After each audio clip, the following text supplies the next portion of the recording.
አንድ ወንድ በልጅነቱ አርጅቶ እንደሻገተ ወይም በሽምግልናው ዘመን እንደወጣት እንዲያብብ የሚያደርገው ምስጢራዊ ኃይል በሚስቱ እጅ ላይ እንዳለ ያውቃሉ? ዛሬ በአንድ አስገራሚ ታሪክ ውስጥ እናልፋለን።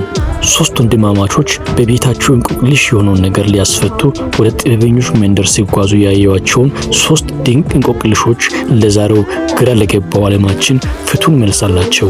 ነገር ግን ትልቁ ጥያቄ እዚህ ጋር ነው። ትልቁ ወንድም ወጣት፣ ትንሹ ወንድም ግን ለምን አረጀ? የዚህን እንቆቅልሽ ፍቺ ሲሰሙ በቤቱ ውስጥ ያለው ሰላም ወይም ንዝነዛ በጤናውና በውበቱ ላይ ምን እያደረገ እንደሆነ ይገነዘባሉ። ወንዶች ሊሰሙት የሚገባ፣ ሴቶች ደግሞ ሊያውቁት የሚገባ ታላቅ ትዳር ምስጢር አሁን እንጀምር። እንደ አካባቢያቸው ባህል በእጃቸው ጦር ይዘው ወንድማማቾቹ በማለዳ ጉዟቸውን ጀመሩ። ገና ጥቂት እንደተጓዙ መጀመሪያው አስገራሚ ክስተት ገጠማቸው። በአንድ ትልቅ ሐይቅ ውስጥ የምትኖር ወፍ ከውሃው ወጥታ በሳር ቅጠል ላይ ያደረውን ጥቂት የጠል ጠብታ ስትልስ ተመለከቱ። ይቺ ወፍ ይህን ሁሉ የጥም ማጥፊያ ሐይቅ እያላት ለምን የሳር ጠብታ ትልሳለች እያሉ በአግራሞትና በግራ መጋባት አለፉ። ትንሽ እልፍ ስሉ ደግሞ ሶስት አሳማዎችን አዩ። አንደኛው አሳማ በሰው ማሳ ውስጥ ገብቶ በቆሎ ይበላል። ሁለተኛው በመካከላቸው ቆሟል። ሶስተኛው ደግሞ ራቅ ብሎ ተኝቷል።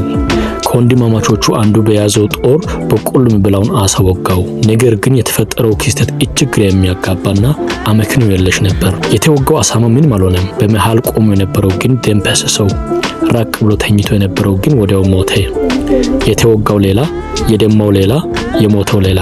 ግርምታቸው ሳይበራላቸው ሶስተኛው ተአምር እንደገና ገጠማቸው። በአንድ መንገድ ላይ እርጉዝ ውሻ ተኝታ አገኟት። በሚያልፉበት ጊዜ ውሻዋ ምንም ድምፅ ሳታሰማ ከማህፀኗ ያልወጡ ቡችሎች ግን በውስጥ ሆነው ቦ እያሉ ጮህባቸው። ወንድማማቾቹ በነገሩ ሁሉ እየተነቁና በአእምሮአቸው የፍቺ መልስ ሲፈልጉ በመጨረሻ የጥበበኞችን መንደር ደረሱ።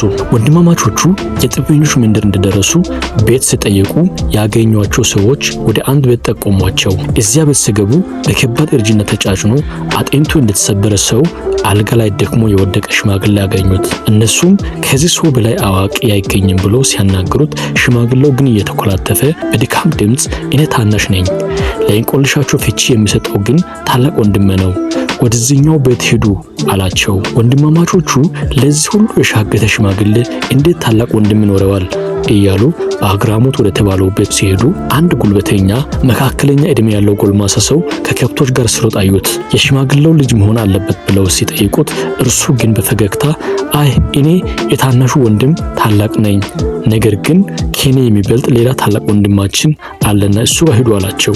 ነገሩ ከያዙት እንቆቅልሽ በላይ እየከበዳቸውና አእምሮአቸው እየተወሳሰበ ሶስተኛው ቤት ሲደርሱ አንድ ጉልበታም ወጣት መስሎ የሚታይ ጎረምሳ ብረት ጠምዶ በንቃትና በደስታ ሲያርስ አገኙት። የቤቱ ባለቤት ወይም አባቴ አለ ብሎ ሲጠይቁት ጎረምሳው ሳቀና አውቃቸዋለሁ፣ ለምን እንዲህ እንዲጠየቃችሁኝ?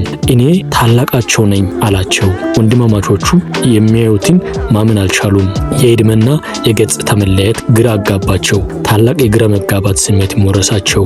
ወንድማማቾቹ እባክህን እኛ እንቆቅልሽ ይዘን የመጣነው ነበረን፣ ነገር ግን እኛ የራሳችን እንቆቅልሽ በራሳችን እንፈታለን፣ አንተ ግን በመንገድ ላይ የገጠምን ነገር እና እናንተ ጋር መተን ያየነውን ነገር ፍታለን በማለት መጀመሪያ ከውህ ጀምረው ቀጥለው ስለ አሳማዎቹ እና ስለ ውሻው ጠየቁት። አዋቂው ጎረምሳም ጥልቅ ትንፋሽ አውጥቶ በፈገግታ መለሰላቸው። የወፏ ምስጢር ያቺ ትልቅ ሐይቅ እያላት የሳር ጥል የምትልሰው ወፍ የዚህን ዘመን ሰዎች ታሳያለች። የራሳቸው በቂ ሀብትና የተሟላ ትዳር እያላቸው የሌላን ሰው ትንሿንና ኢምንት የምትመስለውን ነገር የሚመኙ የስግብግብነት መንፈስ የተጠናወታቸው ሰዎች ናቸው።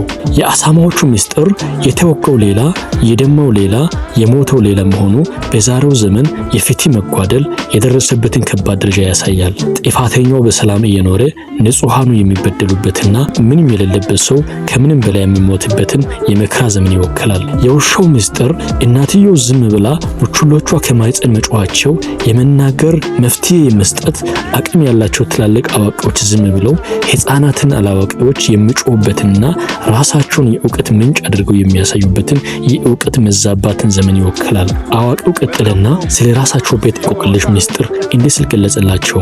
አሁን ወደኛ የእድሜ ምስጢር እንምጣ። ያ መጀመሪያ ያያችሁት በእርጅና ተጫጭኖ አልጋ ላይ የወደቀው የሻገተውና የተጎሳቆለው ሰው የቤታችን ትንሹ ልጅ ነው። እንዲህ የዛገውና ያረጀው ግን በሚስቱ ምክንያት ነው። ሚስቱ ሁል ጊዜ በነገር የምትናከስ ትንኝ፣ የምትናደብ እባብ ናት። በየቀኑ በጩኸትና በነገር ስለምትወጋው በእድሜ ትንሽ ሆኖ ሳለ የሁላችንም አያት መስሏል። ያ ሁለተኛ ያያችሁት ጎልማሳ ደግሞ የኔ ታናሽ የሱ ታላቅ ነው። የሱ ሚስት ደግሞ አንዳንድ ጊዜ የምትናከስ፣ በሌላ ጊዜ ደግሞ ማር የምታጠጣ ንብ ናት። ስለምትናከሰው ጥቂት አርጅቷል። ማር ስለምታጠጣው ደግሞ እንደ ታናሹ አልደከመም። ነገር ግን ከሁሉም ታላቅ ሆኜ ሳለሁ የሁሉ ታናሽ የጎረምሳ መስዬ የሚታዩኝ በሚስት ምክንያት ነው። ሚስቴ ሁል ጊዜ ለነፍስ ሰላም፣ ለህይወት ደግሞ ወለላ ማር ብቻ የምታጠጣ ናት። ቤቴ ውስጥ የነገር መሳቀቅ፣ የጩኸት መቆስቆስ የለም። የእሷ ማንነት ለኔ ማር ስለሆነች የኔን ወጣትነትና ጉልበት ጠበቀችልኝ። አንድ ወንድ በእርግጥ ደግሞ የሚወስነው በሚስቱ ሰላምና ፍቅር ነው። ሚስቱ ሰላም ስትሰጠው በወጣትነት ይኖራል፣ ስትረብሸው ግን በልጅነቱ ያረጃል። አባቶቻችን በነገሩን በዚህ ታሪክ ውስጥ ትልቅ ትምህርት አለ። አንድ ወንድ በትዳሩ ውስጥ ወጣት፣ ጉልበተኛና ደስተኛ ሆኖ እንዲኖር ዋነኛው ቁልፍ የሚስቱ ባህሪ ነው። ሚስት ለባሏ ሰላም፣ ፍቅርና አድናቆት ስትሰጠው ያን ጊዜ ባሏ በእድሜው ሳይሆን በወጣትነቱ ይኖራል። ቤቱ ለሱ የሰላም ምሽግ፣ እረፍት የሚገኝበት ገነት ይሆናል። የሴት ልጅ አንደበትና ማንነት የትዳሯን ዕጣ ፈንታ ይወስናል። አንቺ ወንድሽን ንጉስ ወይስ ሽማግሌ የምታደርገው አንቺ ነሽ። ቤታችሁ በሰላምና በፍቅር እንዲመራ በትዳራችሁ ውስጥ የትኛው አይነት ሚስት መሆን እንደምትፈልጉ ዛሬውኑ አስቡበት። ይህ ታሪክ ለሌሎች ወዳጆቹ እንዲደርስ ላይክ እና ሼር ማድረጋችሁን አይርሱ። ሐሳባችሁን በኮሜንት ላይ አጋሩን።